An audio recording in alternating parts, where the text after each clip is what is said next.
राम राम मित्रों, आप सभी को मेरा नमस्कार।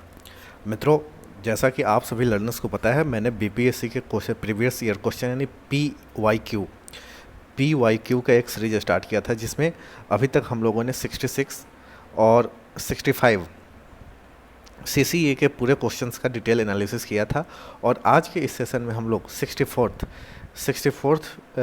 सीसीए में जितने भी क्वेश्चंस पूछे गए थे उनके एक एक क्वेश्चन का डिटेल एनालिसिस करेंगे। हाँ, लेकिन मैं आप लोगों को एक बात बता दूं, इसमें हम लोग करंट अफेयर के जितने भी क्वेश्चंस आए हैं उनको डिस्कस नहीं करेंगे, कारण कि ये 2018 में आया हुआ पेपर है और 18 में आए हुए करंट अफेयर क्वेश्चंस को अब करना मेरे अकॉर्डिंग बिल्कुल इरेलीवेंट है। तो उसे हम छोड़ के बाकी जितने भी हमारे क्वेश्चन हैं एक एक करके उसका डिटेल एनालिसिस करेंगे। तो आइए स्टार्ट करते हैं प्रश्न संख्या 1 से। मित्रों, हमारा प्रश्न 1 है, अक्टूबर 2018 के प्रथम सप्ताह में भारत की रक्षा मंत्री श्रीमती निर्मला सीतारमण किस देश की त्रिदिवसीय यात्रा की थी? तो मित्रों, एक करंट अफेयर का क्वेश्चन है और कब का करंट अफेयर का क्वेश्चन है? 2018 का। ठीक है, तो 2018 में देखो डिफेंस मिनिस्टर थी कौन? निर्मला सीतारमण। और अब डिफेंस मिनिस्टर कौन है? माननीय राजनाथ सिंह। तो देखो 2018 की बातें हैं और ये बिल्कुल चेंज हो चुकी है, इसलिए मैं बोल रहा हूँ कि तब की करंट अफेयर का अब एनालिसिस कराना बिल्कुल इरिलेवेंट है। ठीक है, तो आइए मित्रों अब क्वेश्चन नंबर 2 की ओर बढ़े। क्वेश्चन नंबर 2 भी मित्रों ये करंट अफेयर से क्वेश्चन है, तो इसे हम लोग नेग्लेक्ट करके चलेंगे। क्वेश्चन नंबर 3 को चलो एक बार देखते हैं। मित्रों, हम लोगों से पूछा जा रहा है कि निम्न में से कौन से नाफ्ता में सम्मिलित नहीं है। तो नाफ्ता का तो मतलब समझो। तो नाफ्ता का पहले इंग्लिश में मैं ऐसे लिखता हूँ, NAFTA। इसका पूरा मतलब होता है North America free trade agreement. N A का मतलब North America free trade agreement. Clear है? North America free agreement trade. देखो, तो ये नाफ्टा है, क्या होता है? नाफ्टा इज एक एग्रीमेंट होता है जिसको साइन किया गया है कनाडा, मैक्सिको और यूएस के द्वारा। मैं एक बार यहाँ पे आप लोगों को डिटेल बता दूँ। इस नाफ्टा को साइन किया गया है, नाफ्टा को यानी NAFTA, नाफ्टा को साइन किया गया है कनाडा के द्वारा, Mexico, United state of America. तो इसका सही आंसर हो जाएगा नाफ्टा में सम्मिलित नहीं है। ऐसे एलिमिनेशन मेथड से हम लोग ग्रेट ब्रिटेन को आंसर टिक कर दिए। मित्रों, कॉम्पिटिटिव एग्जाम में एलिमिनेशन मेथड बहुत ही कारगर होता है। अगर आपको सारे ऑप्शन पता है, एक ऑप्शन नहीं पता है, तो मान लो कि वही होता है। अब मुझे पता था कि नाफ्टा में सम्मिलित तीनों है, तो एक ऑप्शन था ग्रेट ब्रिटेन, तो मैंने उसे ऑप्ट कर लिया। अब यहाँ पे दिक्कत स्टूडेंट को क्या होता है कि जो मान लो 3 आंसर पता है, इसमें कन्फ्यूजन कर रहे हैं, और तो वो लोग क्या करते हैं, ई को मार देते हैं। और मेरे अकॉर्डिंग वैसा नहीं करना है। जो आप लोगों को 3 पता हो और एक ग्रेट ब्रिटेन नहीं हो, तो आप ग्रेट ब्रिटेन की ओर जाओगे। ठीक है, क्वेश्चन नंबर 4। क्वेश्चन नंबर 4 कहाँ है भाई? ये रहा। सितंबर 2018 तब की करंट अफेयर की बात है, छोड़ दो। अगस्त 2018 में विदेश मंत्री कौन थी? श्रीमती सुषमा स्वराज, फॉरेन मिनिस्टर थी ना, फॉरेन मिनिस्टर। अब और इनका देहांत ही हो गया था। देहांत कब हुआ था? जब 2019 में मोदी जी की सेकेंड कैबिनेट आया था, उसके कुछ दिनों के बाद ही इनका स्वर्गवास हो गया था। Question number 6 again current affair का क्वेश्चन है।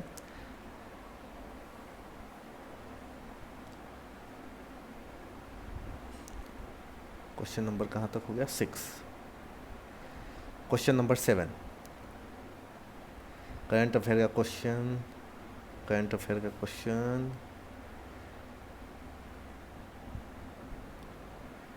चलो एक स्टैटिक का भी बन सकता है, इसलिए 9 नंबर में करा देता हूँ। देखो, जून 2018 में, यानी जून 2018 में पोलियो जो एक बीमारी है, पोलियो क्या है? एक टाइप का डिजीज है। तो पोलियो के प्रकोप के कारण किस देश में आपातकाल लागू किया गया था, इमरजेंसी लागू किया गया था? ठीक है, और हमारे पास ऑप्शन है Papua New Guinea, Fiji, Philippines, Mali. तो इसका सही आंसर हो जाएगा पापुआ न्यू गिनिया। अब क्वेश्चन नंबर 9 के बाद क्वेश्चन नंबर कौन सा आता है? Question number 10। क्वेश्चन नंबर 10, 20 सितंबर 2018 को बांग्लादेश को हराकर भारत ने कुल कितनी बार क्रिकेट का एशिया कप जीता? तो आप लोग यहाँ से देखो, क्वेश्चन से अगर आप लोग कर रहे हो, PYQ का सीरीज कर रहे हो, तो एक चीज़ मैं आप लोगों को बोलूँगा, क्वेश्चन तो देखना और उससे क्लियर करना कि किस किस टाइप का क्वेश्चन आ रहे हैं करंट अफेयर में। जैसे यहाँ पे देखो, क्रिकेट का जो क्वेश्चन होता है हर बार ही पूछा जाता है। अभी 67th का री एग्ज़ाम हुआ था, उसमें एक क्वेश्चन पूछा गया था कि हाल में ही T20 इंटरनेशनल मैच में 3000 रन बनाने वाले खिलाड़ी का नाम बताइए। उसमें स्टीवन स्मिथ का नाम था, बाबर आजम का नाम था, विराट कोहली का नाम था। तो विराट कोहली इसका सही आंसर था। इसलिए PYQ देखना बहुत इंपॉर्टेंट होता है। इससे हमें तो पता लगता है कि सिलेबस में कहाँ से किस पार्ट से, हिस्ट्री से कितने क्वेश्चन आते हैं, ज्योग्राफी से किस क्वेश्चन आते हैं। इसके अलावा करंट अफेयर के किस सेगमेंट से कितने क्वेश्चन आते हैं ये भी पता होना चाहिए। और एशिया कप आपसे ऐसे ही पूछा जा सकता है, एशिया कप इनमें से कौन से खेल से रिलेटेड है?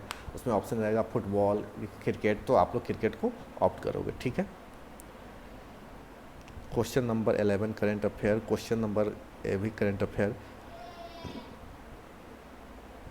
लेकिन 12 नंबर क्वेश्चन में देखो, मैं हर बार कहता हूँ कि जहाँ पे फर्स्ट या पहला वर्ड आ जाए वो स्टैटिक जीके का पार्ट बन जाता है, उसे हम लोगों को याद कर लेना ही चाहिए।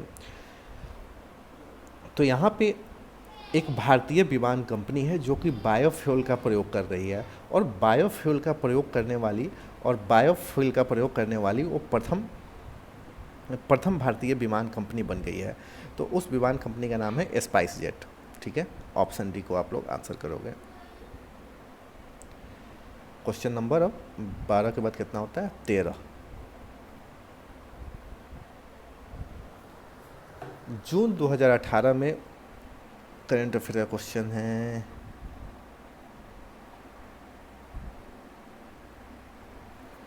अब देखो, क्वेश्चन नंबर 14 करंट से रिलेटेड मान सकते हैं, लेकिन इंपॉर्टेंट क्वेश्चन है, इसका जानकारी होना चाहिए। मित्रों, IIT खड़गपुर, यानी इसको शॉर्ट में लिखते हैं IIT खड़गपुर, ठीक है। खड़ग से कानपुर भी हो जाता है। तो IIT खड़गपुर कि वहाँ पे जो कि स्टडी करने वाली टीम है, यानी स्टडी ग्रुप है, उनकी रिपोर्ट के अनुसार सिंधु घाटी का सभ्यता जो था, सिंधु घाटी सिविलाइजेशन, उसका पतन हुआ। तो पतन लगातार कितने वर्षों तक वर्षा न होने के कारण सिंधु घाटी सभ्यता का पतन हो गया था। तो इसका सही आंसर हो जाएगा 900 वर्ष। देखो, IIT खड़गपुर के स्टडी ग्रुप वाले ने एक अपना कलेक्टिव स्टडी किया उस ग्रुप ने, और बताया कि सिंधु घाटी सभ्यता का जो पतन हुआ था वो लगभग 900 वर्ष लगातार कम बारिश, यानी वहाँ पे लो रेनफॉल होने लगा, तब जाके वहाँ पे सिविलाइजेशन ख़त्म हो गई। क्वेश्चन नंबर 15 करंट अफेयर का क्वेश्चन है। 15 के बाद कौन सा आता है? 16।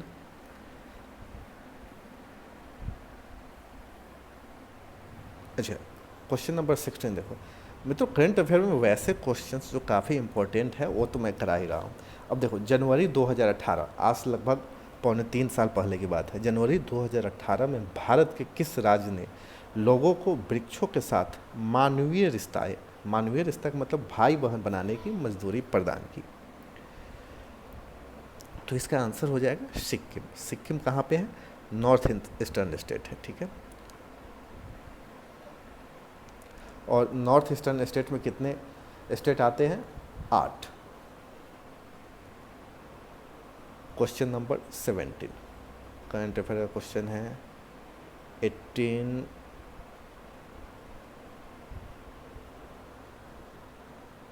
अच्छा, क्वेश्चन नंबर 18 देख लो मित्रों। सितंबर 2018 में भारत ने एक योजना को स्टार्ट किया था, और उस योजना को विश्व की सबसे बड़ी योजना माना गया था। तो उस योजना का नाम आप लोगों को बताना है। ऑप्शन है आपके पास प्रधानमंत्री जन आरोग्य योजना, प्रधानमंत्री जन स्वास्थ्य योजना, प्रधानमंत्री फसल बीमा योजना और प्रधानमंत्री जन धन योजना। तो इसका सही आंसर हो जाएगा प्रधानमंत्री जन आरोग्य योजना, प्रधानमंत्री जन आरोग्य योजना। देखो, प्रधानमंत्री ये जन आरोग्य योजना है ना, ये प्रधानमंत्री मोदी जी का काफ़ी एम्बिशियस प्रोजेक्ट था, जिसे कि लॉन्च किया गया था रांची में, ठीक है। और 2019 का चुनाव होना बाकी था, यानी 2019 के चुनाव होने से पहले, लगभग 1 साल पहले। तो इसमें क्या है कि ये हेल्थ इंश्योरेंस है, आप लोगों को क्लियर होगा, जन आरोग्य योजना।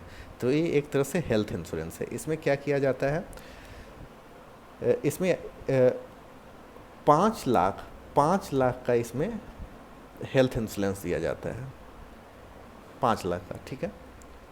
और इसमें लगभग 50 करोड़ फैमिली लाभान्वित है इससे।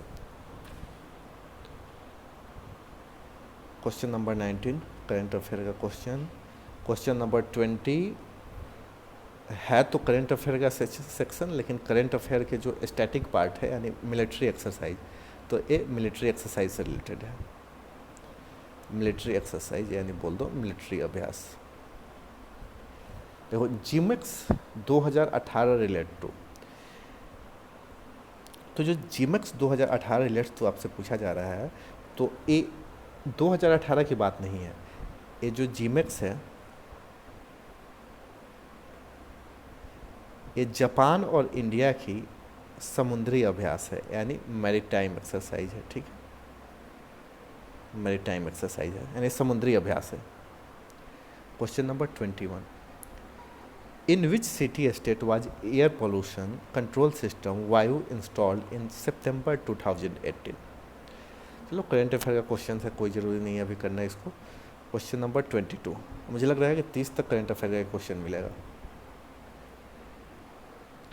क्वेश्चन नंबर 23, देखो, तब deputy chief minister Sushil Kumar Modi हुआ करते थे, और अभी सुशील मोदी क्या है, राज्यसभा के मेंबर हैं। अभी सुशील मोदी क्या है, राज्यसभा का मेंबर है।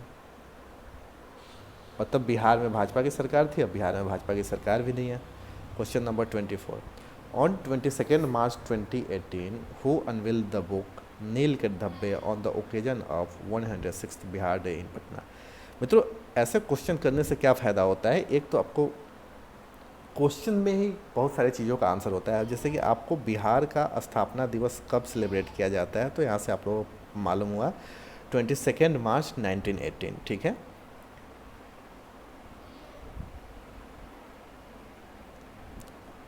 क्वेश्चन नंबर कौन सा था, 24, 25। क्वेश्चन नंबर 25 देखते हैं। देखो, मधेपुरा क्या है, मधेपुरा बिहार का एक डिस्ट्रिक्ट है और कोसी एरिया में ये है, ठीक है, कोसी एरिया में है। तो और वहाँ पे रेलवे की फैक्ट्री है, लोकोमोटिव फैक्ट्री उसको बोलते हैं। तो मधेपुरा लोकोमोटिव फैक्ट्री में निर्मित भारत की सबसे शक्तिशाली विद्युत रेल इंजन का सामर्थ्य कितना है, तो उसका सामर्थ्य है मित्रों 12,000 हॉर्स पावर। हॉर्स पावर को क्या बोलते हैं, अश्वशक्ति, अश्वशक्ति, ठीक है। तो आंसर हो जाएगा D. Question number 26 current affair का क्वेश्चन है। Question number 27 again current affair का क्वेश्चन। 28 करंट अफेयर का क्वेश्चन 4G सिग्नल्स रिलेटेड है। अब तो 5G भी आ गया है। और 5G का लॉन्च कब हुआ, तो 1 अक्टूबर 2022 किसके द्वारा लॉन्च किया गया, माननीय मोदी जी के द्वारा, मोदी जी के द्वारा, ठीक है। कहाँ में, तो न्यू दिल्ली, न्यू दिल्ली, ठीक है। क्वेश्चन नंबर 29, सुलभ इंटरनेशनल ने बिहार के किस नगर में सस्ती दर पेयजल उपलब्ध कराने हेतु सुलभ जल प्रोजेक्ट आरंभ किया है, तो तब इसने आरंभ किया था दरभंगा में, ठीक है। सही आंसर हो जाएगा Darbhanga. Question number 30 current affair का क्वेश्चन।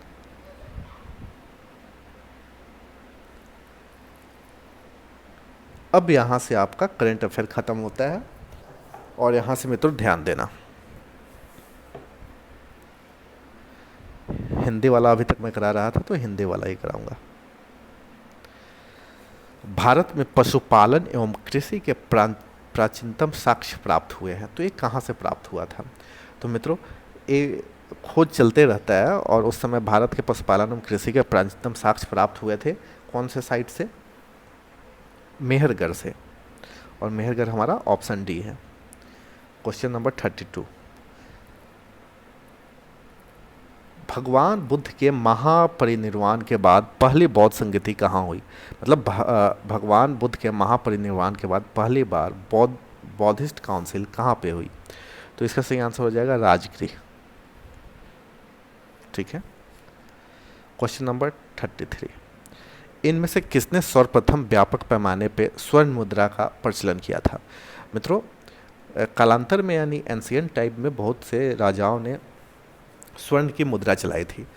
तो आपसे पूछा जाता है कि सर्वप्रथम लार्ज स्केल पे किसने सोने की मुद्राएं चलाई? तो इसका सही आंसर हो जाएगा वीमा कदफिसेस। वीमा कदफिसेस, ऑप्शन सी यहाँ पे है। ठीक है, वीमा कदफिसेस। क्वेश्चन नंबर 34 ये रहा 34, इनमें से किसने पहली बार यह व्याख्या की थी कि पृथ्वी के अपने धुरी पे घूमने के कारण, यानी पृथ्वी का यह धुरी हो गया, पृथ्वी के अपने धुरी पे घूमने के कारण प्रतिदिन सूर्योदय यानी सनराइज, प्रतिदिन सूर्योदय यानी सनराइज और सनसेट होता है? तो ये कहा गया था महान आर्यभट्ट के द्वारा और ऑप्शन ए इसका सही आंसर है। क्वेश्चन नंबर 35, स्वर्ण भूमि का वह राजा कौन था जिसने नालंदा में एक बौद्ध विहार की स्थापना की तथा उसके रख रखाव हेतु दूत द्वारा देवपाल से 5 गांव दान देने के लिए प्रार्थना किया था?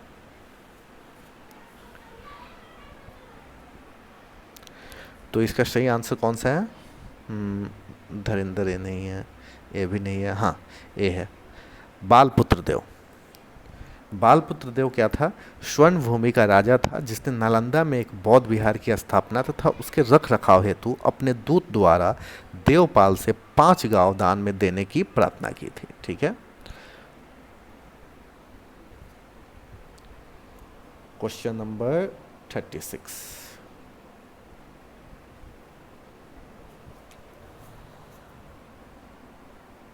Periplus of the Erythraean Sea किसने लिखी? Periplus of the Erythraean Sea किसने लिखी? तो this book was written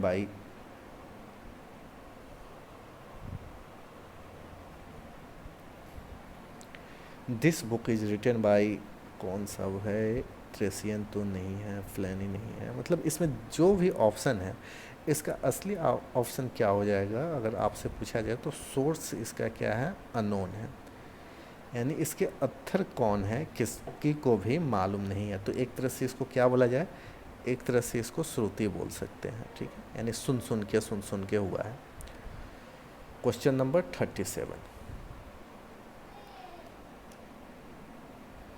Bihar पर बख्तियार खिलजी के हमले का पहला विवरण प्राप्त हुआ। देखो, बिहार में बख्तियार खिलजी ने आक्रमण किया था। अब कब आक्रमण किया था इसका डिस्क्रिप्शन किस पुस्तक से मिलता है? तो इसका डिस्क्रिप्शन, इसका मतलब प्रूफ हमारा एक बुक जिसका नाम है ताजुल मासिर से मिलता है। ठीक है, ताजुल मासिर से मिलता है। क्वेश्चन नंबर 38,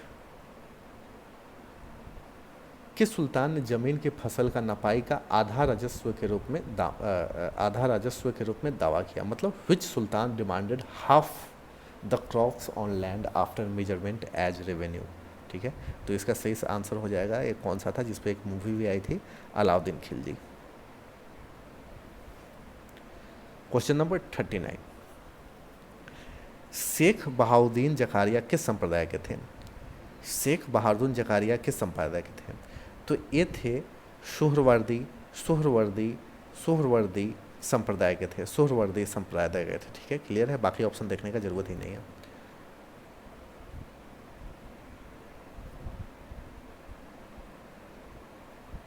क्वेश्चन नंबर 40, इन शासकों में से किसने अपने सैन्य टुकड़ियों को 200, 250 एवं 500 की इकाइयों में विभाजित किया था? देखो, एक शासक थे जिसने मतलब अपनी सेना के टुकड़ियों का 3 टुकड़ियों में किया था, जिसमें एक में 200 थे, एक में 250 थे, और एक में कितना था, 500। ठीक है, ये 3 यूनिट थे, पहले यूनिट में इतना, सेकेंड यूनिट में इतना, थर्ड यूनिट में इतना। तो इन दिए के 4 ऑप्शन में से किन राजा के द्वारा ऐसा किया गया है? तो इसका सही आंसर क्या हो जाएगा, बताओ। बहलोल लोदी नहीं, सिकंदर शाह नहीं, शेर शाह नहीं, इस्लाम शाह नहीं। तो इसका ऑप्शन क्या हो जाएगा,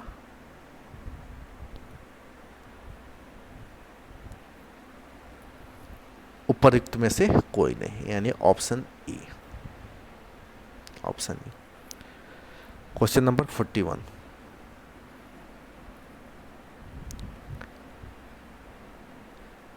यह कथन किसका है कि अकबर के शासन में इलाहाबाद में 40 स्तंभ युक्त मंजिल के निर्माण में 5,000 से 20,000 लोगों ने 40 साल तक काम किया था?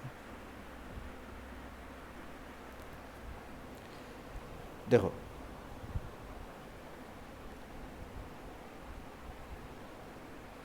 इलाहाबाद में जब जाओगे ना, तो इलाहाबाद में एक 40 स्तंभ युक्त मंजिल है जिसका निर्माण अकबर ने कराया था,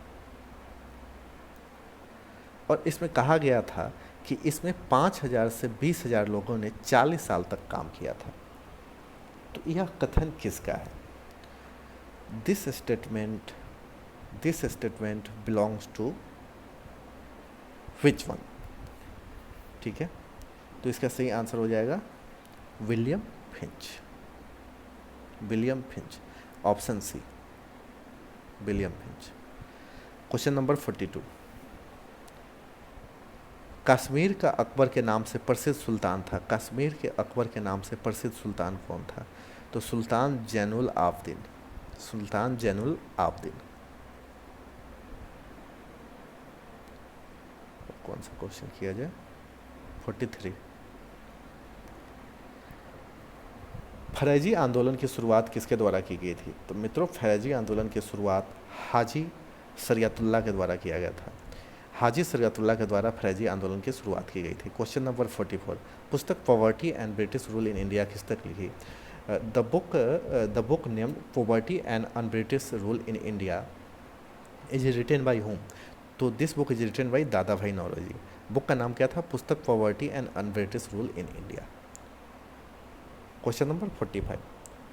बंगाल और बिहार में किराएदार के अधिकार का बंगाल किराएदारी अधिनियम द्वारा कब स्वीकार किया गया?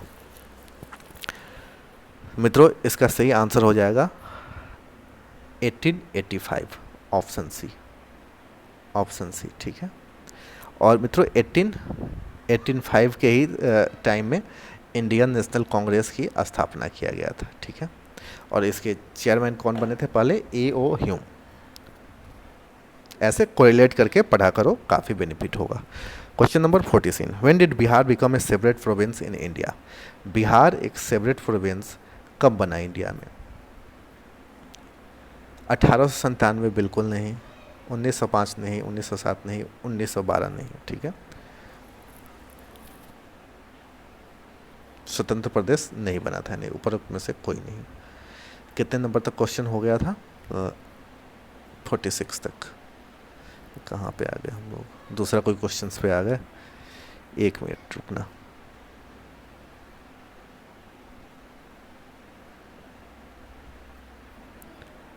Forty six.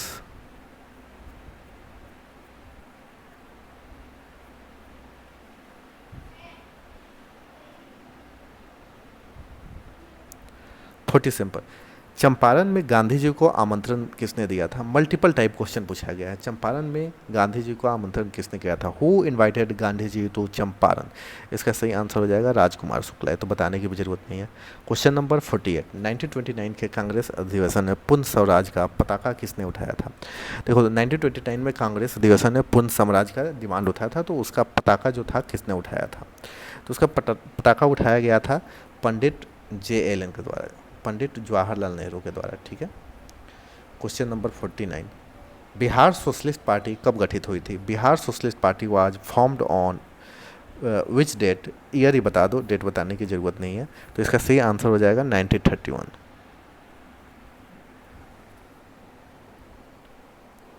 इनमें से किसने बिहार के पहले कांग्रेस मंत्रिसभा का नेतृत्व किया था?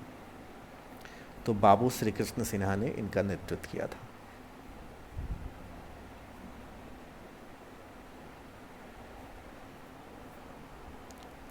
Question number 50। मित्रों अभी तक 50 क्वेश्चंस हो गए थे, जिसमें करंट अफेयर का भी क्वेश्चंस था और 2018 के हिसाब से तो इररिलेवेंट था, लेकिन जहाँ तक जितना भी ज़रूरी जानकारी देना था वो मैंने आप लोगों को दे दिया। अब क्वेश्चन नंबर 1 से हम लोग पढ़ेंगे। 50 के बाद 51।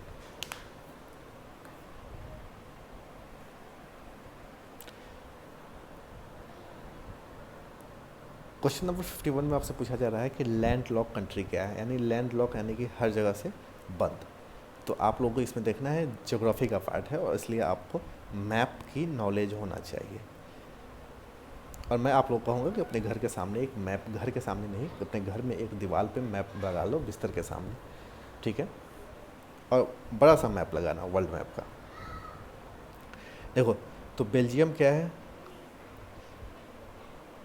बेल्जियम क्या है? लैंडलॉक कंट्री नहीं है। हंगरी क्या है? लैंडलॉक कंट्री नहीं है। रोमानिया क्या है? लैंडलॉक कंट्री नहीं है। तो इसका सही आंसर क्या हो जाएगा मित्रों? सब पे तो आपने नहीं बोल दिया, हाँ, इसीलिए मैप देखना जरूरी है। और इसका सही आंसर हो जाएगा हंगरी। और हंगरी जो है ना लैंडलॉक कंट्री है। और बाकी कंट्री के बारे में आप लोगों को बताता हूँ। जैसे बेल्जियम है, तो बेल्जियम नॉर्थ सी की ओर खुलता है। ठीक इसी तरह रोमानिया और यूक्रेन है, वो ब्लैक सी की तरफ खुलता है। क्लियर है? इसी तरह अब आ जाओ क्वेश्चन नंबर 2 52।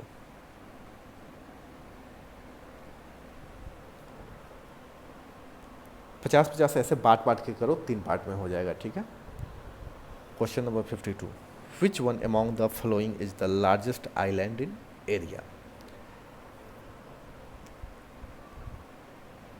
इनमें से दिए गए में सबसे बड़ा आइलैंड कौन है इन टर्म्स ऑफ एरिया? तो इसका सही आंसर हो जाएगा बॉर्नियो। मित्रों मैं आप लोगों को शायद हिंदी में करा रहा था, अंग्रेजी में आ गया। चलो 52 53 फिर अगेन हिंदी से करेंगे अपन लोग। निम्नलिखित में से किस क्षेत्र में भूमध्य सागरीय जलवायु प्रचलित नहीं है? निम्नलिखित में से किस में भूमध्य सागरीय जलवायु प्रचलित नहीं है? तो इसका सही आंसर हो जाएगा पैम्पास, ठीक है? पैम्पास। Question number 52। वह देश जो विश्व में रेशम का सबसे बड़ा उत्पादक है? तो रेशम का सबसे बड़ा उत्पादक चाइना है। पूरे अक्रॉस द ग्लोब, पूरे कंट्री में, वर्ल्ड के जितने भी कंट्री है उन सारे कंट्री में जो लार्जेस्ट प्रोड्यूसर है वो चीन है। किस चीज़ का? तो रेशम का। Question number 55। संयुक्त राष्ट्र अमेरिका को छोड़कर विश्व के निम्न देशों में से कौन सा देश कच्चे तेल का सर्वाधिक उत्पादन करता है? देखो, कच्चे तेल का सर्वाधिक उत्पादन कौन करता है? तो इसमें ऑप्शन दिया है कि संयुक्त राष्ट्र अमेरिका को छोड़कर। तो इसका सही आंसर हो जाएगा सऊदी अरबिया।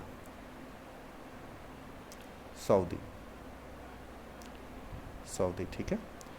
Question number 56। निम्न में से कौन सा मेघालय पठार का अंश नहीं है? निम्नलिखित में से कौन सा मेघालय पठार का अंश नहीं है? तो इसका सही आंसर हो जाएगा भूबन हिल, यानी ऑप्शन ए, भूबन हिल यानी भूबन पहाड़ी। Question number 57। क्वेश्चन नंबर 57 क्या है? यहाँ पे ए मैं मिटाता हूँ थोड़ा सा। वह दर्रा का मतलब क्या होता है? Pass. The pass which is situated at the highest elevation is. तो हाइएस्ट एलिवेशन पे इनमें दिए गए में से कौन सा है? और बात कहाँ की हो रही है? अपने ही देश के। तो इसका सही आंसर तो होना चाहिए मन्ना पास। सही आंसर क्या होना चाहिए? मन्ना पास। और मन्ना पास आप लोग ऑप्शन में देख रहे होगे, है नहीं। तो इसका आंसर कौन सा टिक होना चाहिए? ऑप्शन ए, यानी उपर्युक्त में से कोई नहीं, ठीक है? Question number 58।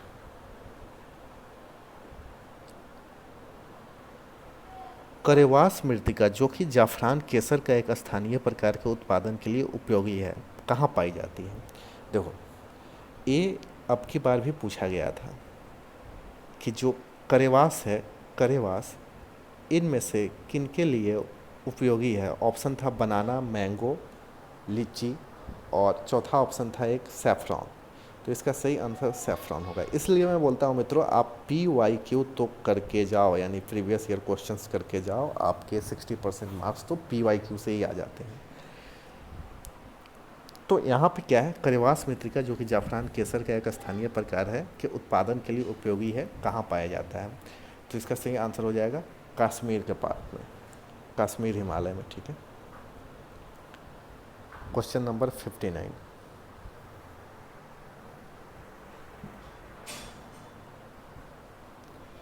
As per 2011 census, the urban population percentage to total population of India was about what percent?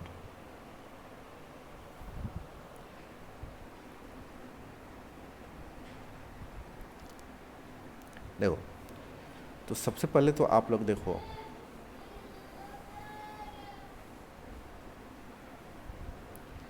आज़ादी के बाद सेंसस कब हुआ था। सेंसस तो यूँ स्टार्ट हुआ था 1872 में, उसके बाद 1881, और तब से हमेशा 10 साल पे होने लगा, और पिछले साल नहीं हुआ था ड्यू टू कोरोना 2021 में। तो देखो 1951 का जो सेंसस था, 1951 से 2011 तक आ जाओ। ठीक है। तो 1951 में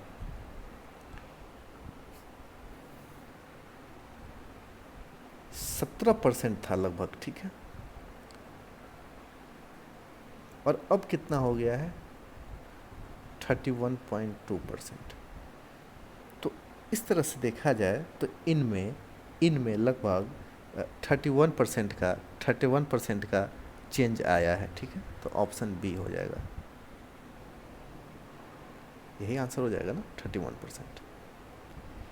1951 की बात करें तो उसमें चेंजेस था 17.3%, और 2011 के सेंसस के अकॉर्डिंग वह जो हमारा अर्बन पॉपुलेशन था वो चेंज हो गया था किस रेट से, तो 31% से, एग्जैक्टली 31.2% से। लेकिन ऑप्शन में परसेंटेज नहीं है, इसलिए ऑप्शन उसके मतलब जो पास में जो है उस पर हम लोग जाएंगे, तो पास में 31% है। Question number 60।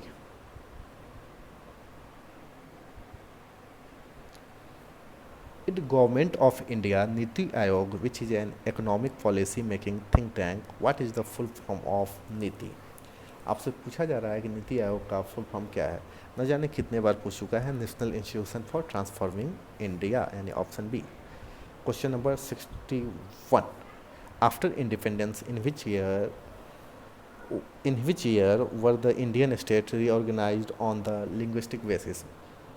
मित्रों, आपसे पूछा जा रहा है कि इंडिया के आज़ादी के बाद कौन से ईयर में भारत के स्टेट को रीऑर्गेनाइज किया गया था भाषाई के आधार पे, यानी भाषा के आधार पे। तो इसका सही आंसर हो जाएगा 1956। 1956 में क्या आया था, स्टेट रीऑर्गेनाइजेशन एक्ट आया था। ठीक है। और सबसे पहला राज्य बनने वाला कौन सा था, सबसे पहला राज्य कौन सा था, आंध्र स्टेट, तमिलनाडु से अलग होकर बना था। क्वेश्चन नंबर कहाँ थे, 62। Which one of the following state in India is called sugar wall. Sugar wall इनमें से किस स्टेट को कहा जाता है, तो इसका सही आंसर हो जाएगा उत्तर प्रदेश। ठीक है। सुगर बाउल के नाम से जाना जाता है। Question number 63। In which one of the following minerals India leads in production in the world.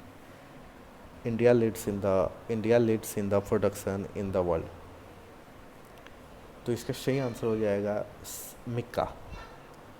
एक अभ्रक करके होता है, जो हमारा आयरन होता है ना, आयरन जिससे हम लोग प्रेस करते हैं, इलेक्ट्रिक वाला। ठीक है। इलेक्ट्रिक वाला आयरन जो होता है जिससे हम लोग प्रेस करते हैं, यहाँ से वायर निकल के जाता है, इसके नीचे जो लगा हुआ रहता है वो मिक्का का ही होता है, जिसको छूने पे करंट नहीं लगता है। ठीक है।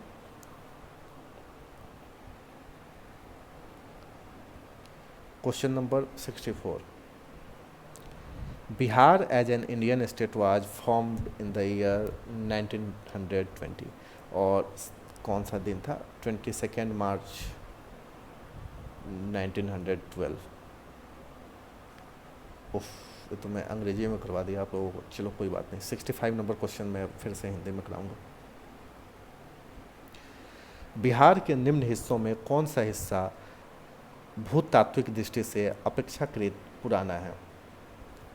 तो मित्रों, जो रोहतास का प्लेट्यू है, रोहतास प्लेट्यू है, नहीं, रोहतास का पठार है, ये भूतात्विक दृष्टि से, भूतात्विक दृष्टि यानी कि जियोलॉजिकल ऑर्डर में सबसे ज़्यादा पुराना है, अपेक्षाकृत पुराना है। इसका क्या है? रोहतास प्लेट्यू। ठीक है, रोहतास प्लेट्यू। Question number 66।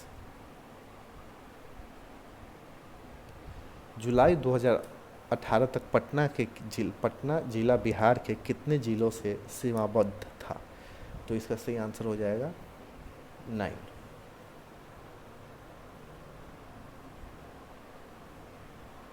मतलब जो पटना ज़िला है उसके मतलब यहाँ 9 ज़िला लगा हुआ है। बिहार का मैप देखना, क्लियर होगा।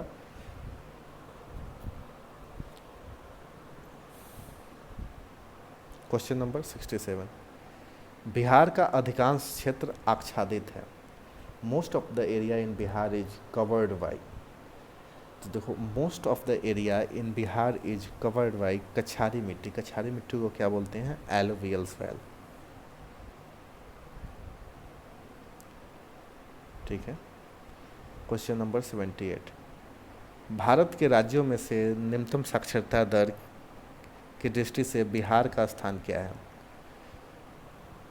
बताओ, क्वेश्चन पूछने वाली बात है, इसका आंसर तो सब लोगों को पता होना चाहिए, क्योंकि इसमें भारत तो अव्वल है, तो आंसर हो जाएगा प्रथम। न्यूनतम लिटरेसी रेट है बिहार का। Question number 69। भारत के राज्यों में से जूट उत्पादन की दृष्टि से बिहार का स्थान क्या है? तो what is the rank of Bihar in term of production jute among the states of India? तो इसका सही आंसर हो जाएगा सेकेंड। Question number 70। बिहार के किस प्रकार के उद्योगों की प्रत्याशा एवं संभावना है? बिहार में किस प्रकार के उद्देश्यों की प्रत्याशा एवं संभावना है? देखो, हमारा देश ही कृषि प्रधान देश है और इस तरह से बिहार में भी कृषि आधारित उद्योग लगने की प्रत्याशा एवं संभावना है। Question number 71। सर्वोच्च न्यायालय का न्यायाधीश अपने पद से त्यागपत्र किसको लिखकर दे सकता है? तो जो सर्वोच्च न्यायालय का सर्वोच्च न्यायालय यानी सुप्रीम कोर्ट का जो चीफ जस्टिस होता है, वो अपना रेजिग्नेशन किसको लिखकर दे सकता है? तो जो प्रेसिडेंट, भारत के तत्कालीन प्रेसिडेंट होते हैं, प्रेसिडेंट या कुर्सी पे होते हैं, उनको अपना त्यागपत्र दे सकता है। ठीक है। पिछड़ी जाति आयोग के प्रथम सभापति कौन थे? तो उनका नाम था काला साहब केलकर। काला साहब केलकर। Question number 73। राज्य लोक सेवा आयोग का अध्यक्ष किसके द्वारा नियुक्त किया गया था? राज्य सेवा आयोग का अध्यक्ष किसके द्वारा नियुक्त किया गया था? तो जिस राज्य के राज्यपाल होते हैं उन्हीं के द्वारा राज्य लोक सेवा आयोग का अध्यक्ष नियुक्त किया जाता है। लोकसभा का सदस्य चुने जाने के लिए एक व्यक्ति किस आयु से कम का नहीं होना चाहिए? लोकसभा का सदस्य चुने जाने के लिए जो व्यक्ति का न्यूनतम एज यानी मिनिमम एज क्राइटेरिया होता है वह क्या होता है? 25 साल होता है। यानी कि आप 25 साल से कम हो, लेस देन 25 ईयर हो, तो आप लोकसभा के चुनाव में पार्टिसिपेट नहीं कर सकते हैं, यानी कि आप लोकसभा के चुनाव नहीं लड़ सकते हैं। आपकी एज 25 साल के ऊपर होनी चाहिए।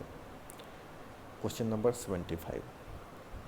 किस राज्य का राज्यपाल नियुक्त किया जाता है? The governor of state is appointed by. किसी भी राज्य का राज्यपाल जो होता है वो नियुक्त किनके द्वारा किया जाता है? तो राज्यपाल की नियुक्ति हमारे देश के महामहिम राष्ट्रपति द्वारा किया जाता है। Question number 76।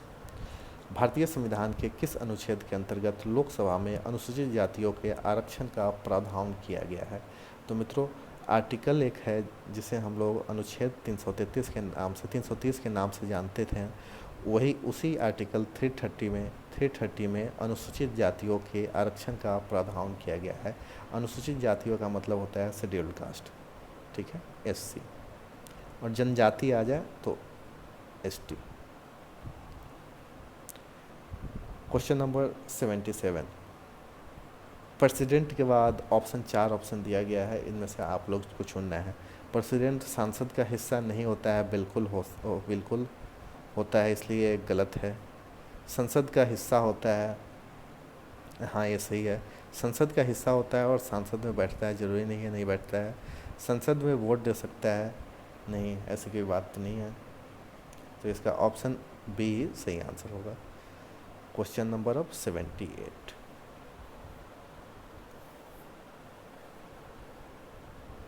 निम्न में से कौन सा अनुच्छेद पंचायत के गठन के लिए राज्य सरकारी को निर्देश देता है? तो इसका सही आंसर हो जाएगा आर्टिकल 40।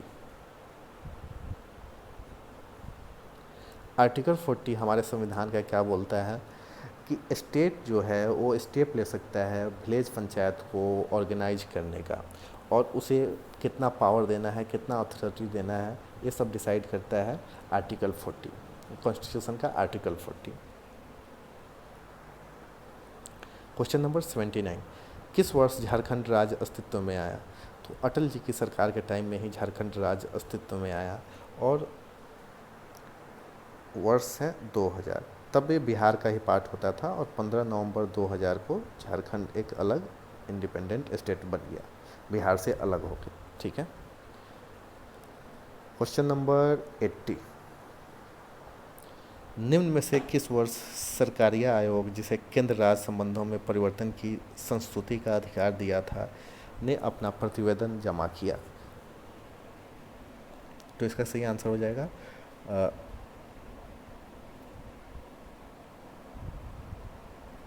सरकारिया आयोग। ये भी क्वेश्चंस में आप लोग याद रखना, सरकारिया आयोग, तो ये सरकारिया कमीशन बिल्कुल याद रखना। और किस लिए बना था, ये क्वेश्चंस में दिया गया है। किस लिए बना था? केंद्र राज्य संबंधों में परिवर्तन की संस्तुति का अधिकार दिया गया था, ने अपना प्रतिवेदन जमा किया था सरकारिया आयोग ने। और ये जमा किया था कब? 1988 में। और 1988 इसमें है कोई नहीं, इसलिए हमारा ऑप्शन ई हो जाएगा। ठीक है, करेक्ट आंसर होगा इसका 1988। क्वेश्चन नंबर 81, निम्न में से किस अनुच्छेद के अंतर्गत फाइनेंस कमीशन के गठन का प्रावधान किया गया है? यानी फाइनेंस कमीशन के गठन का प्रावधान इनमें से किसके द्वारा किया गया? तो आर्टिकल 280 के द्वारा। आर्टिकल क्या है? 280।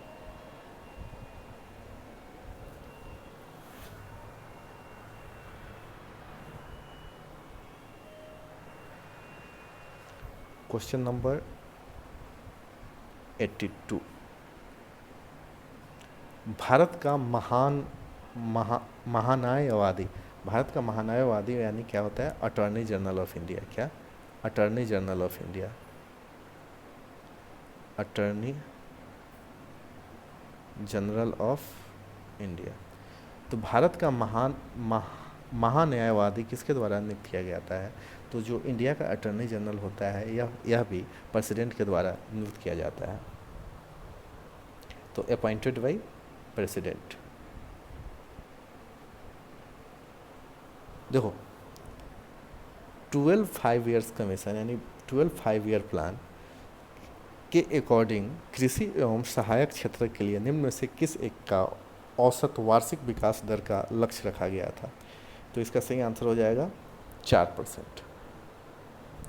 देखो इम्पोर्टेंट है, जो 5 ईयर प्लान है ना, 5 ईयर प्लान से क्वेश्चंस पूछे जाते हैं, इसलिए आज़ादी से जितने तक ये प्लान है एक बार आप लोग उसको देख लेना।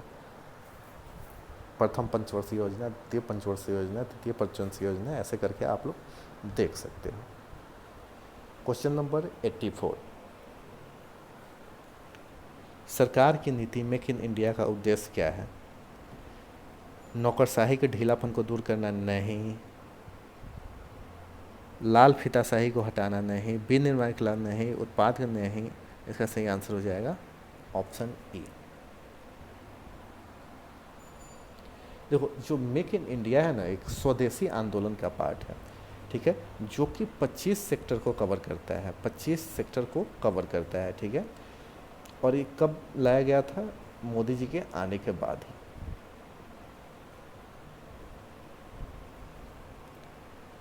क्वेश्चन नंबर 85,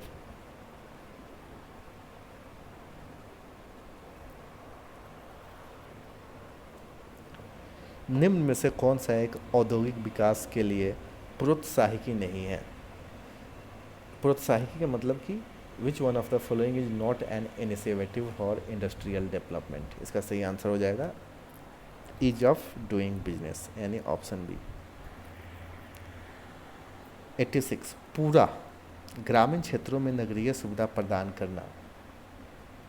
देखो पूरा क्या है, यहाँ पूरा से आप लोग पूरा, इसका पूरा मीनिंग समझो। पूरा का मतलब क्या होता है? Providing urban amenities to rural area, providing urban amenities to rural area. Model was advocate by APJ Abdul Kalam. ठीक है, इस मॉडल को प्रपोज किया गया था APJ अब्दुल कलाम।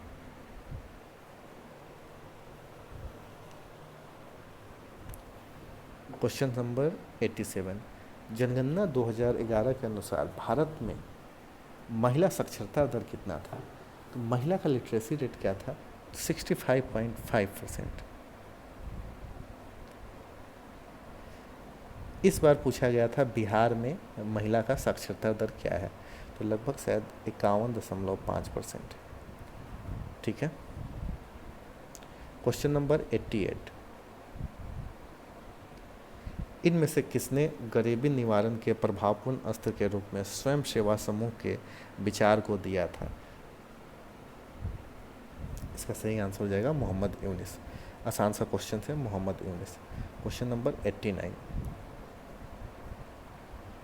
वर्तमान में भारतीय रिजर्व बैंक का गवर्नर कौन है? तो वर्तमान में मित्रों भारत का भारतीय रिजर्व बैंक का गवर्नर कौन है? शक्तिकांता दास, जो इसमें है ही नहीं। शक्तिकांता दास।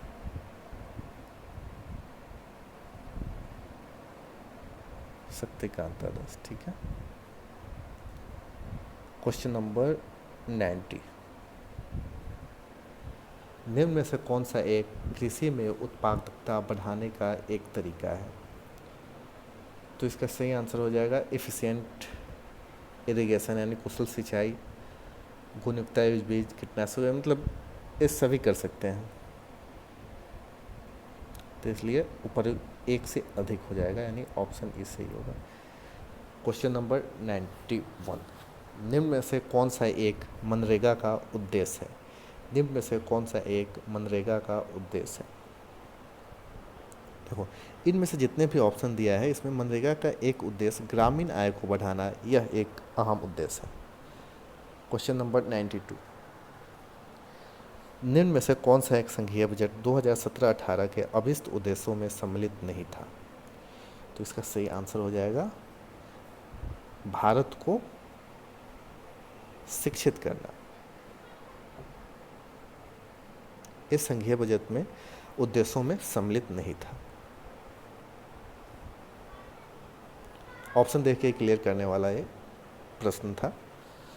क्वेश्चन नंबर 93, आ जाओ हिंदी वाला ही करते हैं।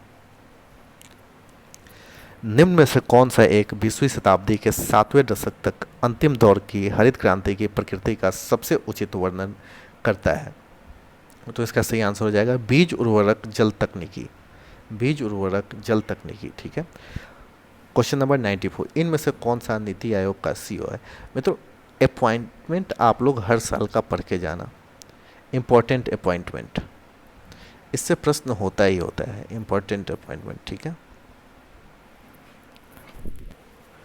क्वेश्चन नंबर 95, सेंसस पढ़ लेना। सेंसस ये तो बहुत लोग को अब रटा गया होगा। सेंसस 2011 से रिलेटेड क्वेश्चन पूछ रहा है। भारतीय जनगणना 2000 के अनुसार निम्न राज्यों में से किस एक में जनसंख्या का घनत्व सबसे ज़्यादा है? तो इसका सही आंसर हो जाएगा बिहार। बिहार में जो है ना पॉपुलेशन डेंसिटी सबसे ज़्यादा है बिहार में। क्वेश्चन नंबर 96, भारतीय अगेन सेंसस से क्वेश्चन, भारतीय जनगणना 2000 के अनुसार बिहार राज्य में सेक्स रेशियो क्या है? तो सेक्स रेशियो क्या क्या है? 1000 मेल पे 918 फीमेल है, यानी option C. Question number 97, Bihar आर्थिक सर्वेक्षण पहली बार किस वित्तीय वर्ष के लिए प्रकाशित किया गया था? तो Bihar economic survey for the first time was published for the financial year of, Nitish Kumar की जब सरकार आई थी उसके बाद 2006-07 में, ठीक है। 2005 के नवंबर में वो पहली बार सरकार बना के आए थे और 2007 में पहली बार बिहार इकोनॉमिक सर्वे किया गया था। Question number 98, current affair question है, ये भी current affair question. Current affair का वेटेज काफ़ी ज़्यादा बढ़ गया है अब सारे एग्जाम में। तो 100 क्वेश्चन अपन लोगों ने कंप्लीट कर लिया है। तो क्वेश्चन नंबर 101 की ओर हम लोग अग्रसर होने वाले हैं। क्वेश्चन 101 क्या है? निम्न में से कौन सा ईस्ट इंडिया कंपनी के सिपाहियों का विद्रोही बनाने का कारण नहीं है? तो इसका सही आंसर क्या हो जाएगा, आइए देखते हैं। ईसाई धर्म फैलाने के लिए कंपनी का अधिकारियों का प्रयास, नहीं।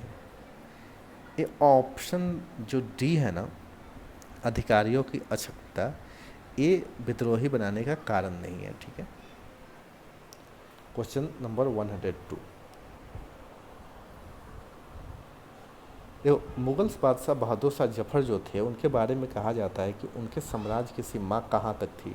तो उनके मित्रों, उनके साम्राज्य की सीमा थी चांदनी चौक से पालम तक, चांदनी चौक से पालम तक, ठीक है।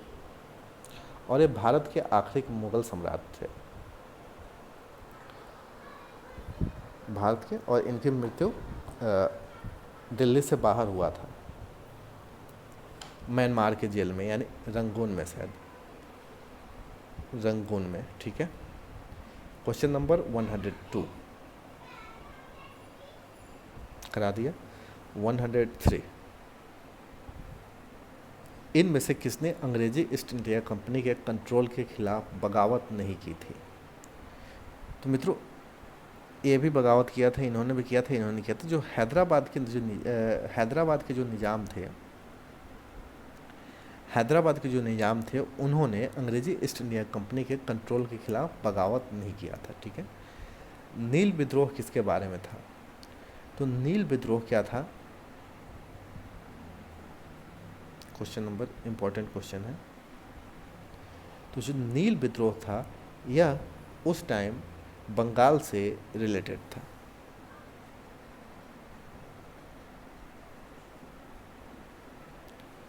और इसका सही आंसर होगा, रैयत नील की खेती नहीं करना चाह रहे थे। रैयत मतलब क्या होता? रैयत मतलब खेत होता है, किसान होता था, पर उनसे एक अमान मूल्य पे ज़बरदस्ती कार्रवाई की जाती। तो ऑप्शन नंबर सी होगा।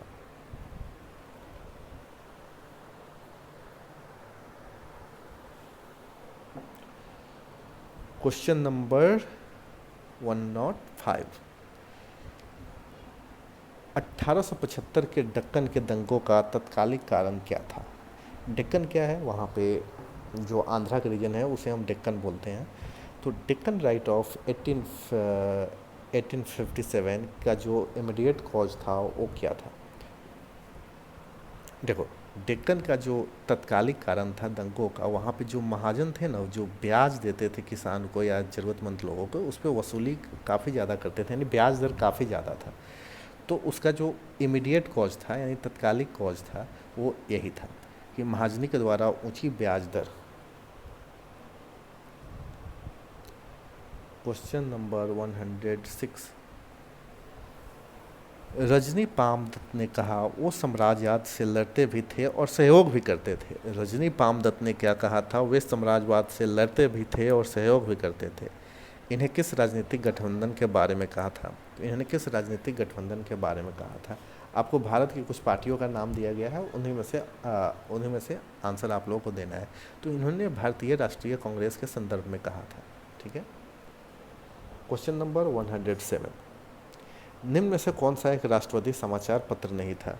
तो द टाइम्स ऑफ इंडिया, जो कि अभी भी आती है, एक राष्ट्रवादी समाचार पत्र नहीं था।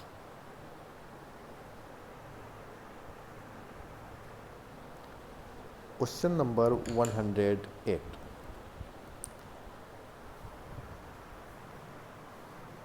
प्रार्थना समाज यंग इंडिया लोकहितवादी, सत्यशोधक समाज, रहनुमाई मज्रदेशन सभा के लिए निम्न में से विकल्पों में से सही संयोजन को पहचानिए।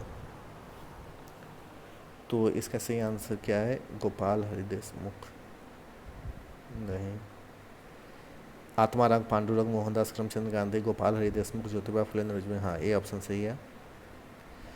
यानी कि प्रार्थना समाज की स्थापना आत्माराम पांडु द्वारा किया गया था। यंग इंडिया मोहनदास करमचंदी गांधी, गोपाल हरि देशमुख के द्वारा लोकहितवादी और सत्यशोधक समाज ज्योतिबा फुले, और फिर रहनुमाई मज्रदेशन की सभा की शुरुआत नौरोजी फुरंदोजी के द्वारा किया गया था। तो इस तरह से हम लोगों को देखा कि 108 नंबर सटीक बैठ जा रहा है, बाकी ऑप्शन देखने की जरूरत ही नहीं है। क्वेश्चन नंबर 109, नीचे दिए गए विकल्पों में से राष्ट्रवादी समाचार पत्र द हिंदू, केसरी, बंगाल हिंदुस्तानी, सुधारक के संपादकों का नाम का सही संचय कीजिए। तो सबसे पहले आप तो देखो द हिंदू के कौन है, तो द हिंदू के थे जी सुब्रमण्यम। तो जी सुब्रमण्यम सी में पहला है, तो सी हो सकता है। आगे देखो डी भी है, यानी डी भी हो सकता है। और उसके बाद आगे का देखो, जैसे कि केसरी है, तो केसरी बाल गंगाधर तिलक का है, तो ऑप्शन नंबर डी आंख बंद करके टिक कर दो। क्वेश्चन नंबर 110, बाल गंगाधर तिलक को लोकमान्य तिलक के नाम से जाना जाने लगा, तो कब से जाने जाने लगा? जब उन्होंने रैंड मर्डर केस में अभियुक्त बनाया गया, तब से वो लोकमान्य तिलक के नाम से जाने जाने लगे। क्वेश्चन नंबर 111 यानी 111,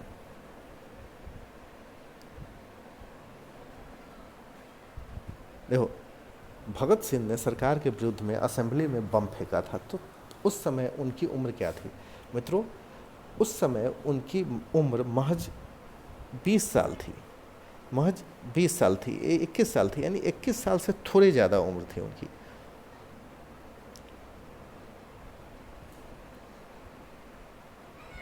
क्वेश्चन नंबर 112, जालियांवाला बाग नरसंहार किस गांधीवादी सत्याग्रह के संबंध में हुआ? तो जालियांवाला बाग मैस्केर जो हुआ था, वो उस समय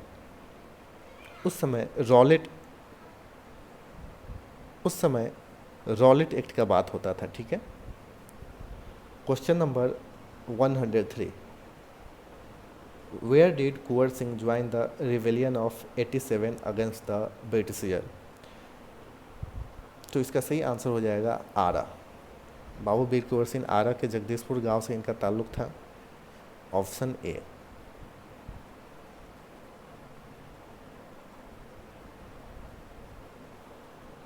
question number 114, in which territory did tribal rebel against the British? Britisher के टाइम में एक ट्राइबल ने भी रिबेल किया था, और तो किस टेरिटरी से थे? तो इसका सही आंसर हो जाएगा बिहार, ठीक है। Question number 115, so always with the assent and often to the dictates of the Chamber of Commerce, the government of India is carried on, and this is white man's burden. Who said this? This sentence was said by whom?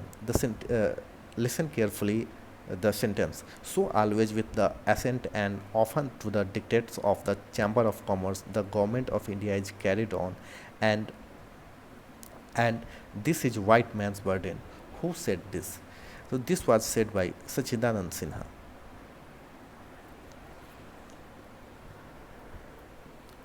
Question number 116, which of the following was the first Satyagraha of Mahatma Gandhi? देखो बहुत important question है। First Satyagraha of Mahatma Gandhi का कब था? तो चंपारण सत्याग्रह था, वो महात्मा गांधी का पहला सत्याग्रह था, ठीक है। क्वेश्चन नंबर 117, गांधी जी से रिलेटेड क्वेश्चन है। गांधी जी से क्वेश्चन भर भर के पूछे जाते हैं। Gandhi ji non cooperation movement urged people to avoid alcohol, this resulted in a serious loss of revenue for the government. The government of province circulated a list of prominent individual who drank alcohol as a device to persuade people to start drinking again. Name the province.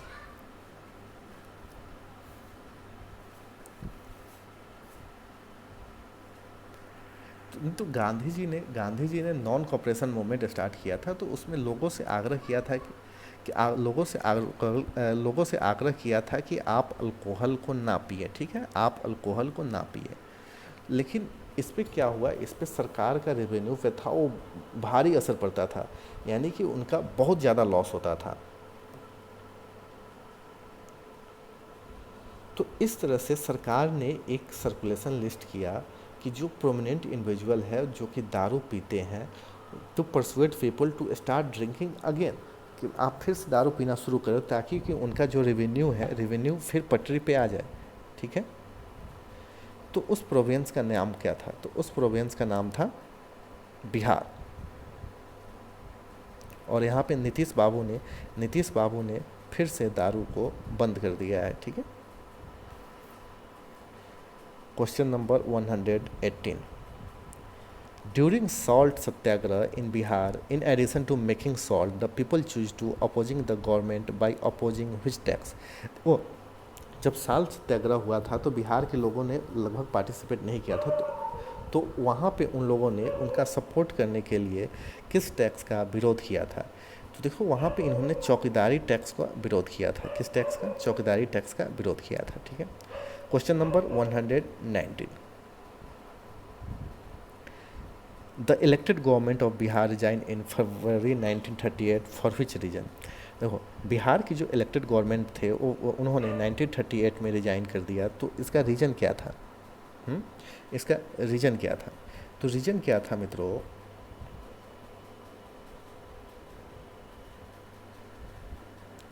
Reason था जो political prisoner थे उनको छोड़ने के लिए कहा गया, ठीक। पॉलिटिकल प्रिजनर को छोड़ने के लिए कहा गया था।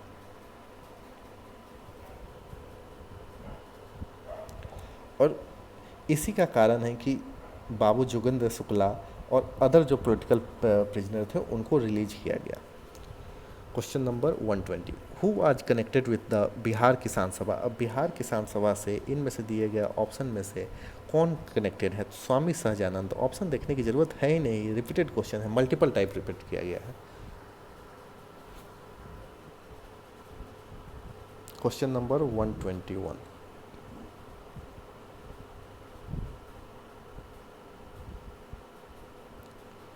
ये क्या आ गया भाई?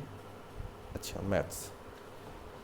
अचानक से पता नहीं लगता है, कुछ जीएस लगातार बोलते जाओ उस बीच में मैथ्स आ जाता है। क्वेश्चन नंबर 121 क्या है? The length of the longest pole that can be placed in a room 12 metre long and 9 metre wide and 8 metre high. देखो एक रूम है, रूम का स्ट्रक्चर खुद देख लो, और रूम में क्या बोल रहा है कि एक लॉन्गेस्ट पोल, यानी कि लॉन्गेस्ट पोल इसी तरह मान लो कि ये रूम है, ये ऐसे क्लियर नहीं होगा, 3D करना होगा, यहाँ से ऐसे करो, ठीक है।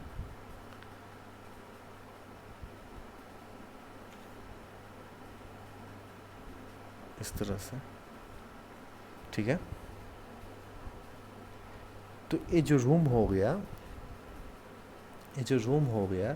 तो इस रूम में जो मैक्सिमम रॉड है, तो यहाँ से आप 3D में देखो, यहाँ से लेके यहाँ तक ये जो रॉड रखी जाएगी इसकी लेंथ कितना हो सकता है? तो एक फार्मूला आप लोग याद कर लो।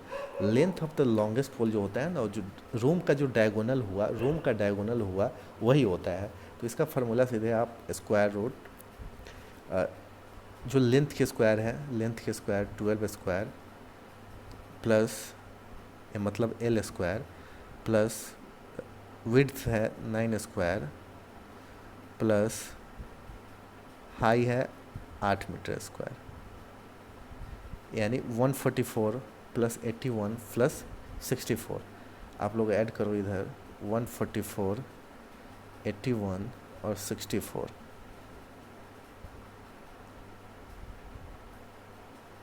$289 आया। तो यहाँ अंडर रूट 289 करोगे तो कितना आएगा? 17। यानी एक रूम में जो उसके डिफरेंट डायमेंशन दिए गए हैं उसमें एक मैक्सिमम रड रखा जाए जिसकी लेंथ होगी 17 मीटर। क्लियर है? फॉर्मूला याद करना है, length square under root length square plus breadth square plus height square, ठीक है। इससे आप लोगों का लॉन्गेस्ट जो डायमीटर रूम के अंदर रखा जा सकता है वो क्लियर हो जाएगा।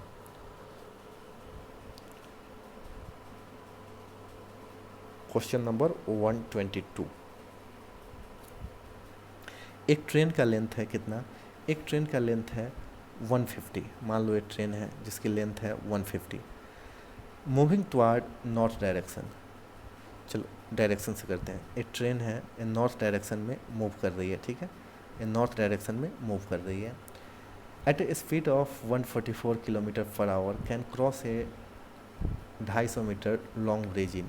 देखो यहाँ पे मान लो कि यहाँ पे कोई ब्रिज है, ठीक है, और ब्रिज की लंबाई कितना है? 250 मीटर, और ट्रेन की लेंथ कितना है? 150 मीटर।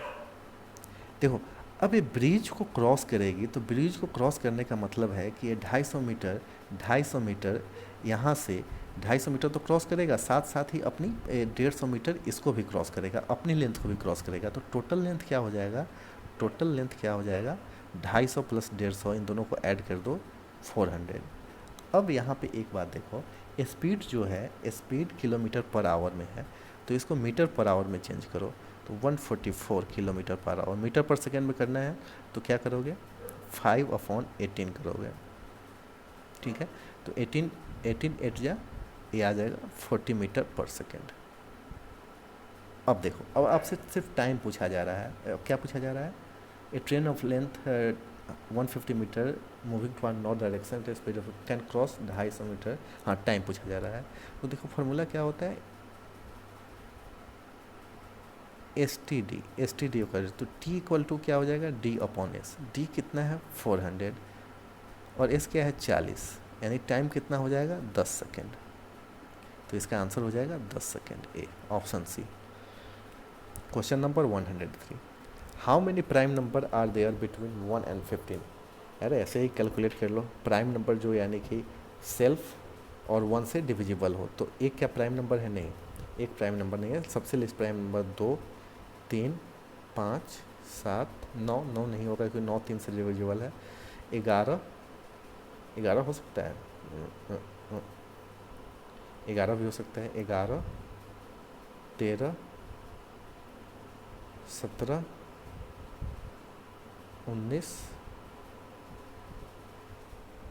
19 के बाद 21, 22, 23, 24, 25, 26, 27 नहीं होगा, 29, 30, 31, 32, 33, 34, 35, 36, 37, 38, 39, 40, 41, 43, 44, 45, 46, 47, 1 2 3 4 5 6 7 8 9 10 11 12 13 14 15, यानी सही आंसर हो जाएगा इसका 15।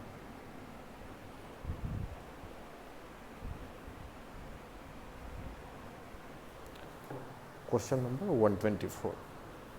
इफ़ एक्स इक्वल टू इतना, देन 9 फार्मूला पुट कर दो, आंसर आ जाएगा 9x²। चलो मैं ही कर देता हूँ। 9x² का मतलब क्या हो जाएगा यहाँ? 4/9, 4/9 -3 इंटू, फिर माइनस है तो प्लस हो जाएगा, 3 इंटू 2/3, यानी 3 इंटू 2/3, ठीक है, -11। तो यहाँ 9 9 कैंसिल हो गया, 3 3 कैंसिल हो गया, 4 2 से 6, -1 यानी -5, इसका सही आंसर हो जाएगा ऑप्शन सी।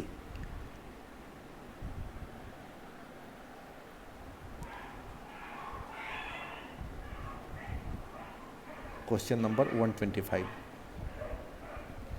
देखो मित्रों, एक एग्ज़ाम है जिसमें हर कैंडिडेट हिंदी और हिस्ट्री को लेता है। एवरी कैंडिडेट टुक हिंदी और हिस्ट्री, मतलब या तो हिंदी लेता है या हिस्ट्री लेता है। तो मान लो ये हिंदी कर दो और ये हिस्ट्री कर दो, ठीक है, और बीच में यह है कि एक कॉमन भी है। The total number of candidate was 3000, total number of candidate was 3000। तो यहाँ पे हिंदी लेने वाले बच्चों की संख्या कितनी है? 66%, यानी 66, और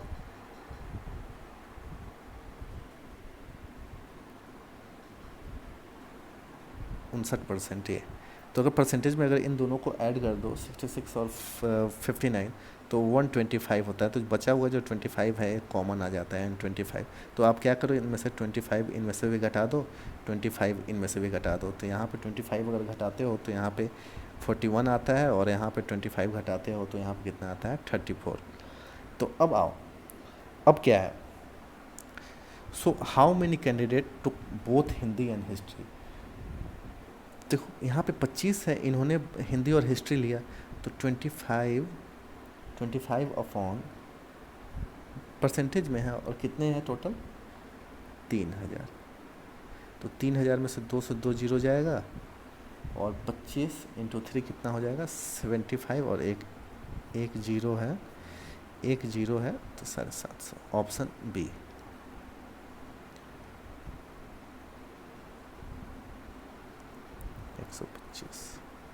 क्वेश्चन नंबर 126। एक्स का वैल्यू बताना है। यहाँ पे देखो, थोड़ा जूम करता हूँ, ज़्यादा जूम हो गया, चलो ठीक है। यहाँ पे देखो नंबर ऑफ डिजिट दोनों में बराबर है, तो एक कैंसिल, डेसिमल कैंसिल। अब क्या है यहाँ 1225 और 5329, और 1225 किसका स्क्वायर होता है 35 का, और यहाँ पे 5329 किसका होता है 73 का, यानी 35/73। ऐसे ही आंसर हो जाएगा।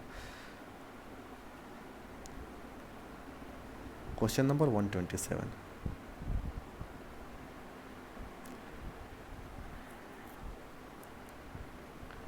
देखो यहाँ पे x + y = 1 या y + 1, हमें बताना है z + 1/x। क्या z + 1/x। तो या तो आप ये करो, यहाँ से x की वैल्यू निकाल लो और z की वैल्यू निकाल लो। अगर आप x की वैल्यू यहाँ से निकालते हो, 1/x की वैल्यू निकालते हो, तो ऐसा हो जाएगा x = क्या हो जाएगा यहाँ पे 1 - 1 पहले इसको भूल जाओ। x = क्या हो जाएगा 1 - 1/y, और इसको सॉल्व करोगे तो y - 1/y, और यहाँ पे उल्टा कर दो तो 1/x = y/y - 1। ठीक है। और इसी तरह यहाँ से आप लोग z की वैल्यू निकाल लो। तो यहाँ से अगर आप z की वैल्यू निकालते हो तो 1/z = क्या हो जाएगा 1 - y। ठीक है। उसी तरह z = क्या हो जाएगा 1/1 - y। तो यहाँ से पुट कर दो, z की जगह पे क्या हो जाएगा 1/1 - y, और 1/x की जगह y - है, तो यहाँ पे इनको माइनस कर दो, और यहाँ पे 1/1 - y। दोनों को सॉल्व करोगे तो 1 - y/1 - y कैंसिल होकर 1 आंसर आ जाएगा, यानी option B. Question number 128।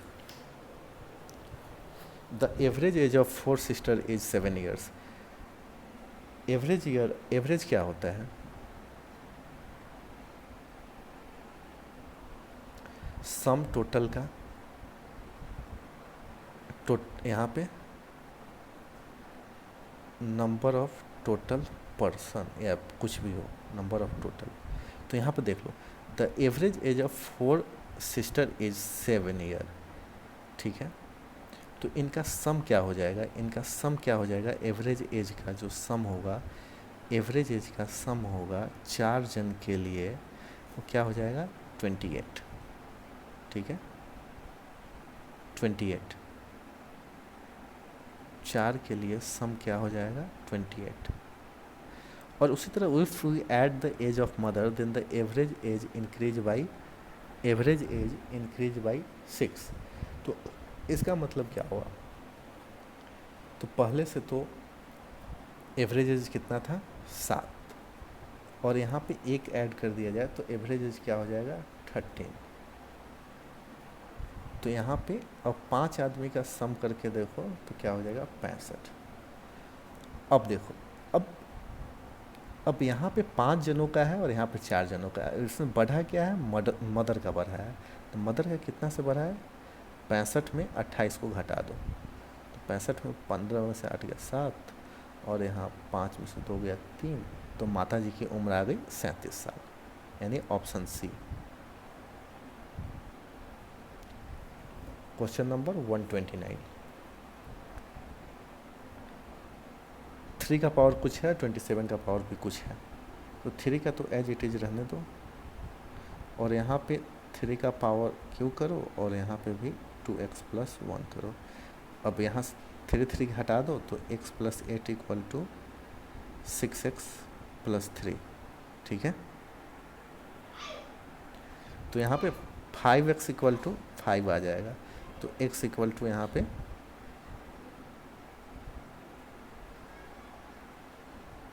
x equal to कितना आ जाएगा, 1 आ जाएगा, ठीक है।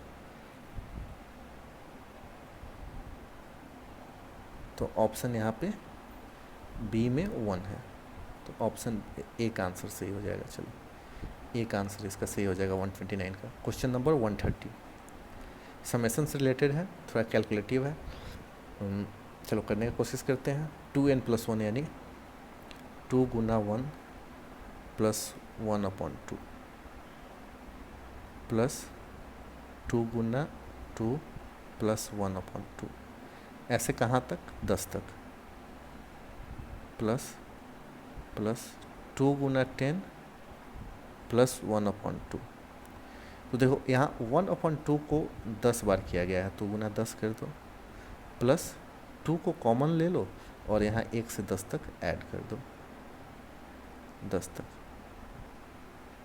तो ये तो 5 हो जाएगा। और यहाँ पे 1 2 3 3 3 6 6 4 10 10 5 15 15 6 21 21 7 28 28 8 36 36 9 45 और 45 10 55, यानी आंसर कितना आ जाएगा, 55। और 55 को मल्टीप्लाइड बाई यहाँ 2 भी तो है, तो ये 115 आ जाएगा, यानी ऑप्शन डी। तो मित्रों इस तरह से मैथ्स के भी सवाल को हम लोगों ने कर लिया। अब 130 तक क्वेश्चंस हो गए, अब बचे हुए क्वेश्चंस को हम लोग जल्दी जल्दी निपटाने की कोशिश करेंगे। इंक बदल देता हूँ। चलो अब मैं ये वाला इंक यूज करता हूँ, ब्लू।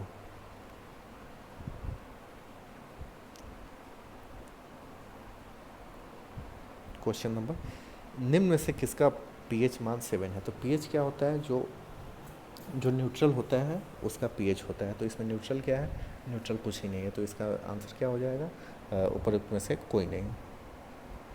132 निम्न तत्वों में से किसमें न्यूट्रॉन नहीं होता है। ऑक्सीजन, नाइट्रोजन, हाइड्रोजन, तांबा। इनमें से किन में न्यूट्रॉन नहीं होता है। तो हाइड्रोजन में न्यूट्रॉन नहीं होता है। हाइड्रोजन क्या होता है, 1s1, ठीक है। तो Z = P = E, सिर्फ प्रोटॉन और इलेक्ट्रॉन ही होते हैं। एंगस्ट्रम क्या है, एंगस्ट्रम किस चीज़ का यूनिट है मित्रों। एंगस्ट्रम जो होता है वेव लेंथ यानी दूरी का यूनिट होता है, यानी तरंग दैर्ध्य का होता है।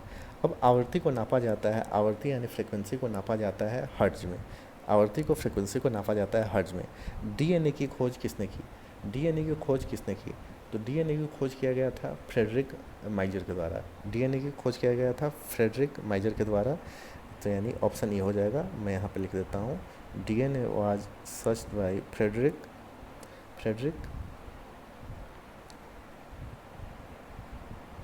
माइशर। ईयर कौन था, 1869 में, जब गांधी जी का जन्म हुआ था, ठीक है, तब डीएनए की खोज की गई थी फ्रेडरिक मिश्र के द्वारा। क्वेश्चन नंबर 136 आसान क्वेश्चन है। ट्राइग्लिसराइड क्या है, ट्राइग्लिसराइड क्या है। तो मतलब ट्राइग्लिसराइड एक तरह का फैट है। फैट को क्या बोलते हैं, वसा बोलते हैं, ठीक है। और ये क्या होता है, ये आइलिस सब्सटेंस होता है, आइलिस सब्सटेंस होता है, ठीक है। अब मतलब फैट्स का सबसे बड़ा बुराई क्या है कि वाटर में नॉट सोलूबल है, मतलब जो जल है, जल में सोलूबल नहीं है, यानी घुलनशील ही नहीं है, जल में सोलूबल नहीं है, ठीक है। क्वेश्चन नंबर 137 EEG यानी इलेक्ट्रोएन्सेफेलोग्राम। इलेक्ट्रोएन्सेफेलोग्राम में से किसकी निगरानी के लिए उपयोग किया जाता है। तो इलेक्ट्रोएन्सेफेलोग्राम का उपयोग किया जाता है ब्रेन की मॉनिटरिंग करने में, ठीक है, ब्रेन की मॉनिटरिंग करने में। क्वेश्चन नंबर 133 शरीर का तापक्रम नियंत्रित करता है। शरीर का तापक्रम यानी body temperature is regulated by hypothalamus. Hypothalamus क्या होता है, ब्रेन का एक पार्ट होता है, ठीक है। और जो हमारा अग्र मस्तिष्क होता है ना, अग्र मस्तिष्क यानी फॉर ब्रेन, इसी का पार्ट होता है क्या, हाइपोथैलेमस।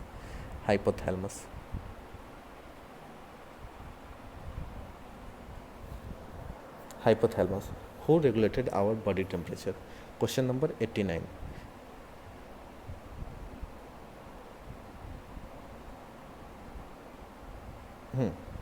सही कथन चुनिए। इसमें से हम लोगों को सही कथन चुनना है। Wavelength of red light is less than wavelength of red light is less than violet light, गलत। लाल प्रकाश का तरंग दैर्घ्य बैगनी प्रकाश से ज़्यादा है, सही। बैगनी प्रकाश का तरंग दैर्घ्य यानी वायलेट लाइट का जो वेवलेंथ होता है ग्रीन लाइट के वेवलेंथ से ज़्यादा होता है, गलत।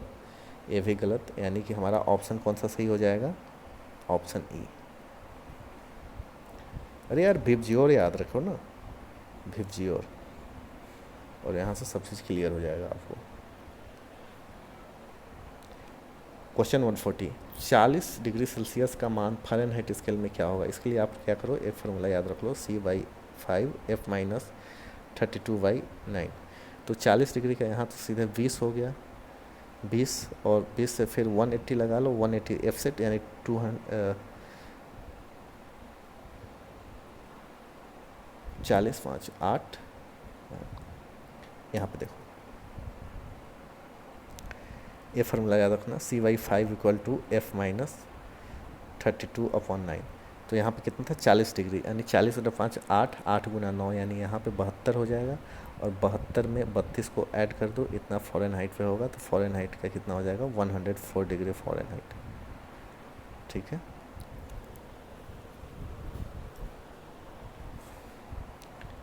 क्वेश्चन नंबर 141, विद्युत शक्ति का इकाई क्या है, बताओ, इतना क्वेश्चन आसान है। विद्युत शक्ति का इकाई क्या होता है, वाट। विद्युत मोटर में क्या लगा होता है, तो विद्युत मोटर तो क्या होता है, जो यांत्रिक ऊर्जा होता है, यानी कि यांत्रिक ऊर्जा को विद्युत ऊर्जा में बदला जाता है, और यांत्रिक ऊर्जा को क्या बोलते हैं, mechanical energy. Mechanical energy convert into electrical energy, ठीक है। देखो अब हमसे पूछा जा रहा है कि human body contents, human body में कितना क्या क्या होता है। तो ह्यूमन बॉडी में बेसिकली क्या होता है कि 70% पानी होता है, याद रखना, बाकी ऑप्शन देखने का ज़रूरत है ही नहीं। क्वेश्चन नंबर 144, विद्युत धारा यानी इलेक्ट्रिक करंट में से किस उपकरण से नापी जाती है, यानी electric current is measured by which device. तो electric current is measured by ammeter, option B. Question number 1 पर ग्रीन हाउस गैसों में मुख्य घटक क्या होता है। जो ग्रीन हाउस गैस होता है उनमें मेन कंपोनेंट क्या होता है, उनमें मेन कंपोनेंट मान के चलो कार्बन डाइऑक्साइड भी होता है, मीथेन भी होता है, नाइट्रस ऑक्साइड भी, कार्बन डाइऑक्साइड। 2 ऑप्शन सही हो गया तो सबसे पहले उपयुक्त मार दो, टाइम उतना लेने की ज़रूरत है नहीं, आप सब्जेक्टिव पेपर नहीं लिख रहे हो।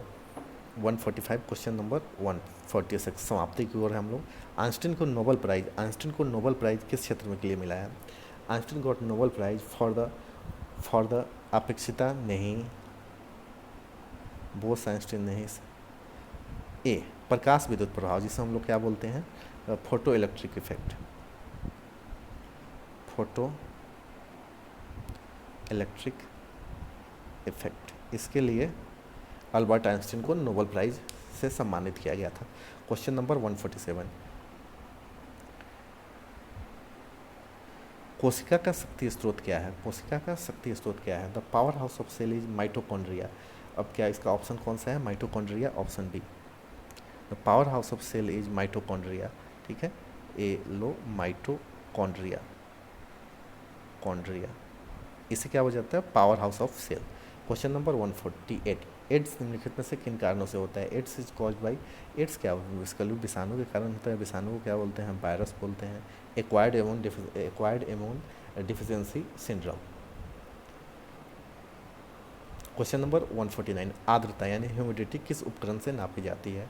तो humidity is measured by hygrometer, humidity is measured by hygrometer, ये हाइग्रोमीटर होता है, यानी yellow humidity is measured by hygrometer, याद रखेंगे आप लोग, ठीक है। क्वेश्चन नंबर 150 और ये हमारा आज का यानी 64th CCE का आखिरी क्वेश्चन होगा। दाब की इकाई क्या है। दाब बेसिकली क्या होता है, प्रेशर, और प्रेशर को क्या बोलते हैं, फोर्स अपॉन एरिया, ठीक है। तो फोर्स का क्या होता है, न्यूटन, और एरिया का मीटर स्क्वायर। तो फोर्स की इकाई क्या होगी, न्यूटन प्रति वर्ग मीटर, ठीक है, न्यूटन पर मीटर स्क्वायर, यानी ऑप्शन ए। तो मित्रों इस तरह से हम लोगों ने 64th CCE जो कि 2018 में इसका परीक्षा लिया गया था, उसके सारे क्वेश्चंस यहाँ तक कि जितने भी करंट अफेयर क्वेश्चन थे उसको भी हम लोगों ने अच्छे तरीके से कर लिया। जितना भी मतलब रिलेवेंट पोर्शन था जो आगे यूज में आ सकता है, उससे क्वेश्चन बन सकते हैं, उसको हम लोगों ने पढ़ने का काम किया। तो मित्रों, इस तरह से मिलते हैं फिर एक अगले सेशन में। वो सेशन फिर हमारा यही बीपीएससी के प्रीवियस ईयर क्वेश्चन से रिलेटेड होगा। तो मिलते हैं अगले सेशन में। जय हिंद, जय भारत।